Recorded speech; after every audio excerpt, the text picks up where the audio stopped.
Ça fait 100 ans que j'habite la même maison. Je suis né en 1921, donc ça fait déjà un sacré moment. C'était tellement différent de maintenant, hein. On a de la chance en horlogerie de bosser sur des pièces sympas, hein. C'est vrai, on fait des... C'est sympa une montre, c'est pas rien, hein. On apprenait toujours quelque chose et on était heureux d'apprendre quelque chose qui va nous servir plus tard. C'est bien, hein, d'apprendre à limer, à former les pièces. Ouais, c'est super cool. Que ça me fait plaisir de vous voir travailler à l'archet. C'est formidable, ça, c'est un beau souvenir. Et vous savez combien je gagnais, là? Ouais, alors ça ne peut pas intéresse. savoir. Vas-y. Georges, c'est des questions que les élèves, ils ont préparées. Ils ont demandé que tu te présentes en 100 secondes. Je suis né en 1921, donc ça fait déjà un sacré moment. Quand j'ai voulu faire un apprentissage, enfin je cherchais. J'ai travaillé dans les bracelets cuir chez Klotz Maroquinier qui faisait que des bracelets pour Rolex, Patek Philippe, toutes les montres de luxe, hein. Je cherchais mon métier. Alors j'ai voulu faire micro-mécanicien. Mon père est allé m'inscrire. Il voulait m'inscrire. Et le directeur lui a dit, c'est fini, c'est complet. Et ce qu'il peut faire, il peut aller en horlogerie, il y a encore 2-3 places. En horlogerie, il fait une année, c'est le même apprentissage que les micro-mécaniciens. Et puis, au bout d'une année, ben, il ira en micromécanique. Seulement, j'ai tellement eu de plaisir dans ma première année avec une bande de copains formidables, une équipe qu'on s'est vue encore bien des années après.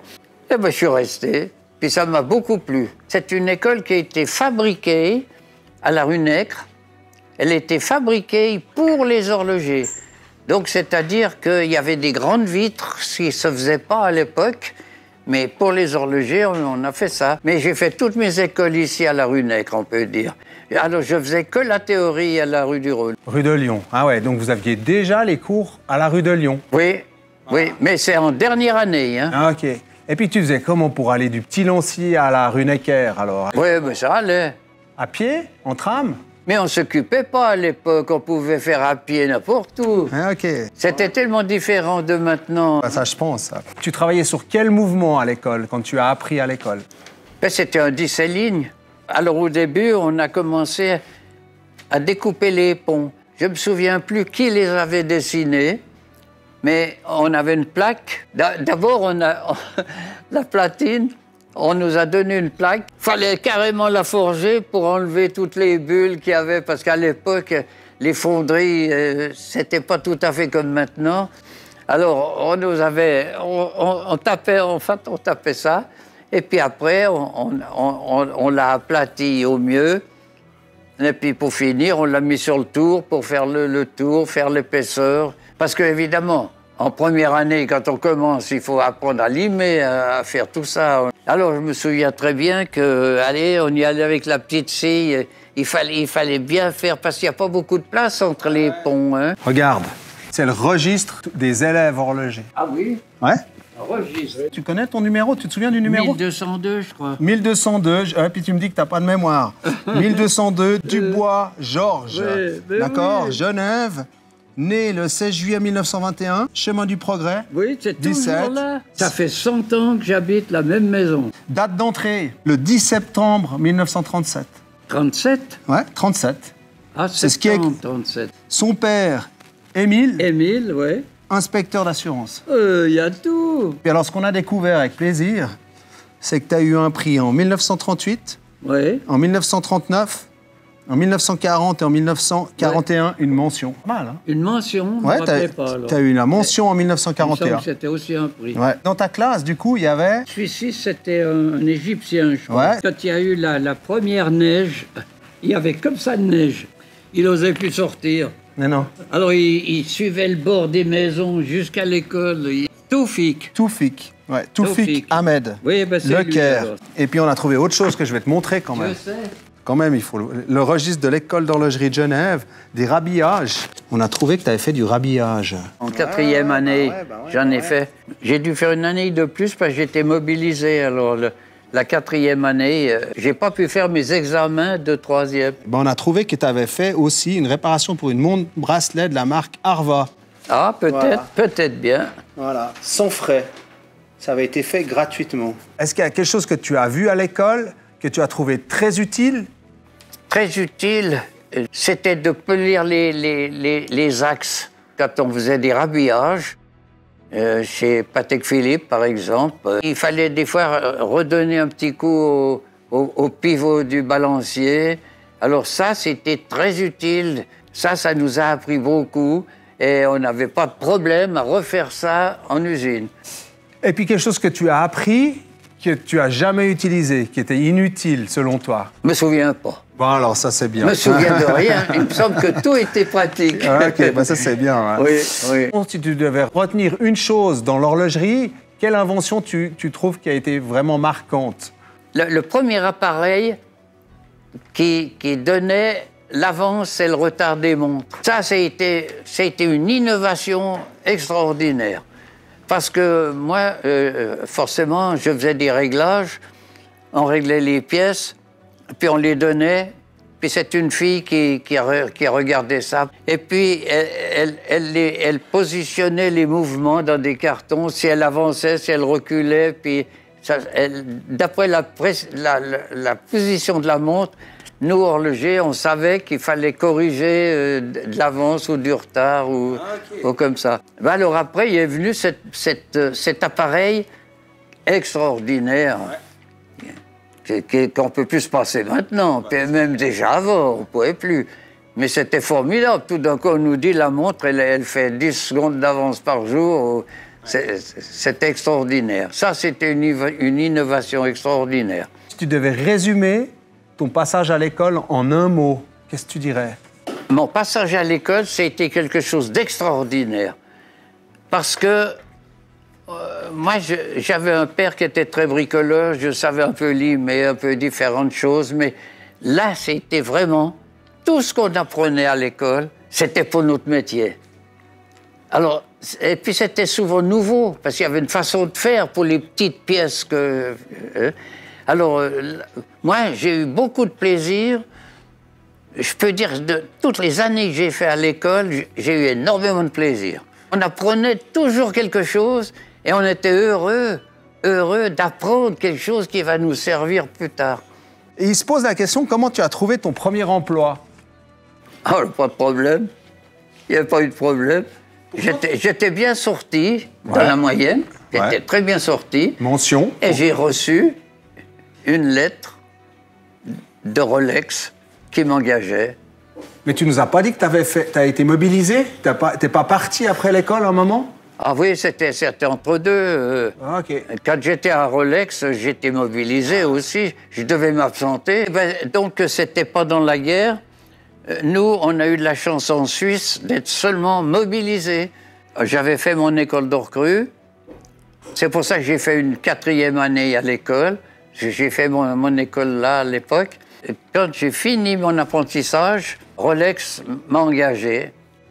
C'est eux qui t'ont envoyé une lettre pour te proposer du travail? Je ne sais plus comment ils m'ont averti, mais c'est obligatoire que ce soit une lettre, certainement. Hein. Ah, okay. Mais j'étais le seul. Et vous savez combien je gagnais, là? Ouais, alors ça nous intéresse. Vas-y. 150 francs par mois. Voilà. Ok. Et ça n'a rien à voir avec les 150 francs de maintenant. Tu te souviens combien était un café à l'époque? Combien était un café dans un restaurant? Combien tu payais le café dans un restaurant? D'abord, on n'allait pas au restaurant, nous. T'allais pas au restaurant? Il y a tout ça, non. Mais on n'allait jamais boire un verre dans le... On n'avait pas l'argent. Ah, bah voilà. On partait avec des gourdes de thé. Que penses-tu de l'évolution des deux marques pour lesquelles tu as travaillé, Rolex et Patek? Qu'est-ce que tu pourrais dire de leur évolution? Moi, il n'y a pas eu tellement d'évolution quand je travaillais. Tu n'as pas vu dans la manière de produire, tu n'as pas vu de différence? Mais c'est après que c'est venu, alors. Ah, ok. Oui, Okay. Après mon départ. Est-ce que tu arriverais à nous partager une anecdote de ta carrière professionnelle? Une anecdote, par exemple. Quand j'étais au réglage, parce que j'ai fait plusieurs stages chez Patek Philippe, puis j'ai été au réglage. Puis au réglage, il y avait une petite dissension entre les poseuses de spiraux et les régleurs.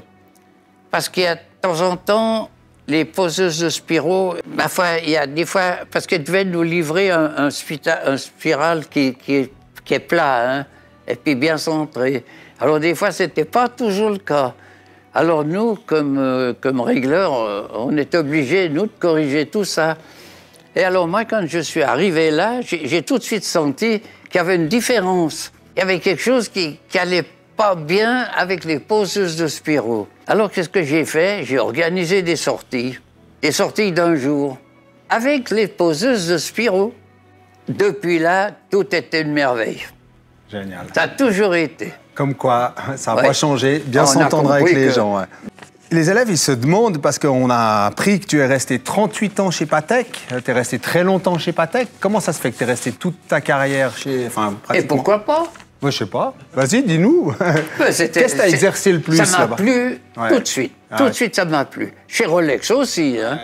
Mais j'ai fait que 3 ans chez Rolex. Et puis, chez Patek Philippe, alors, j'ai eu la chance de faire plusieurs stages, parce que c'est pas que le chef d'atelier ne me voulait plus, c'est parce qu'il y en a un autre qui me demandait. Alors, j'ai commencé chez Patek à l'emboîtage. OK. Mais l'emboîtage à l'époque, c'était pas ce qui se fait maintenant, ça va beaucoup plus vite maintenant. Mais là, on devait... Je me souviens, on a fait des lisses et lignes, il fallait ajuster le cadran sur la platine. C'était vraiment spécial. Hein? Il y avait encore tout un travail de micromécanique ou de ligne. Il y a une chose que j'ai jamais compris un peu. C'est pourquoi, chez Patek Philippe, quand on mettait les aiguilles, elles étaient parfaites, en or bien sûr, mais nous, on devait faire un angle tout le tour de l'aiguille. Un petit angle, un léger petit angle. Alors, si vous trouvez une fois des montres anciennes Patek, avec les aiguilles avec un petit angle en plus de l'aiguille, vous saurez que c'était une vieille montre. Hein? C'est quoi qui t'a le plus plu chez Patek? Alors, tu nous as dit que tu as fait de l'emboîtage, du réglage, et finalement, c'est où est-ce que tu... Moi, ce qui m'a plu, c'était la qualité. C'était tous les petits travaux que beaucoup de maisons ne peuvent pas se permettre de faire, mais que j'ai fait, comme par exemple l'anglage de certaines pièces. Pour le remontage, il y a des pièces en acier.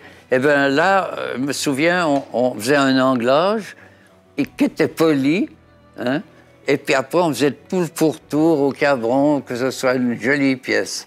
Et ça, c'est quelque chose d'extraordinaire que j'ai eu de la chance de faire à l'époque. Est-ce que tu as une montre de tes rêves? Non. Alors ça, j'ai reçu une montre au bout de 25 ans de maison chez Patek Philippe. J'ai reçu la montre... bracelet. Je me disais, mais pourquoi on me donne une montre? Moi j'en ai déjà une qui va très bien. Mais j'étais content. Je l'ai portée pendant 50 ans, cette montre. C'était extraordinaire. Évidemment, dans ces montres de qualité, elles prennent de la valeur avec l'âge. Et puis moi, maintenant, qui suis près de mon départ de cette terre et de tout ce qui se passe, que j'ai beaucoup aimé, j'ai dit à mes filles, j'ai 2 filles, ma montre, qui va l'hériter? C'est pas possible, ça va pas. Si quelqu'un prend cette montre, l'autre sera pas jaloux, mais il disait, moi j'aurais aimé l'avoir aussi, c'est la montre du pépé, ça, il faut pas qu'elle quitte la famille. Alors, si elle reste dans un tiroir, ça sert à rien. Et j'ai eu de la chance de connaître Crotte. Helmut, il est venu chez moi plusieurs fois parce qu'il fait un livre maintenant sur l'horlogerie ancienne. Évidemment, l'horlogerie ancienne, qui sait, ben c'est des gars un peu comme moi qui peuvent le renseigner. Je lui ai dit, je veux vendre ma montre. Puis elle m'a dit, mais vendre ta montre, mais écoute, c'est pas possible. Puis on en a parlé, hein, puis c'est pas venu d'un jour ça. Hein. Après on en a parlé, puis ils ont été d'accord, ils se sont rendus compte que ça poserait un problème. Alors Helmut, qui travaillait là, m'a dit, mais moi je te l'achète, cette montre. Alors voilà, c'est lui qui la porte. Alors maintenant, je la revois encore à son poignet. Ah, c'est lui qui l'a. Oui, ça me fait plaisir de savoir à qui on l'a vendu, quelqu'un que je pourrais revoir de temps en temps.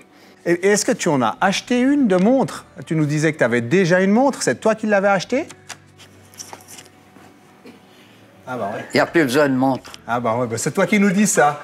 Ouais. Le plus vieil horloger qui nous dit qu'il n'y a plus besoin de montre. Alors ça, on va le couper à la production. Hein. C'est fou, Parce hein? que Parce que là... C'est dingue. Hein. Ça, on va être obligé de le couper, Georges.